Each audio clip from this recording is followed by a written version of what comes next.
এই দীঘা যেহেতু আমাদের পশ্চিমবঙ্গের অন্যতম পর্যটন কেন্দ্র, এখানে প্রতিদিনই হাজার হাজার লাখ লাখ মানুষ ঘুরতে আসেন, বেড়াতে আসেন, দর্শনার্থী আসেন। তাই এতে যখন প্রকৃতির পিরিয়ড চলবে তখন আমরা সঠিকভাবে আমাদের কাজটা করতে পারব।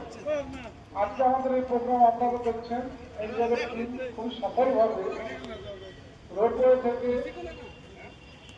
একজন ব্যক্তিভাবে নামাচ্ছেন, আপনারা দেখছেন, এবং নিরাপদভাবে কীভাবে সেই যাত্রীকে নিচে নামিয়ে আনা যায় সেটা হাতে হাতে করে দেখাচ্ছেন।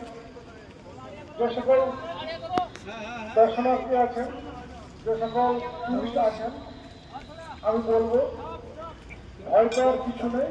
এটা আমাদের একটা মহড়া চলছে, যাতে কখনো এরকম পরিস্থিতি সৃষ্টি হলে আমরা তাকে সফলভাবে মোকাবেলা করতে পারি।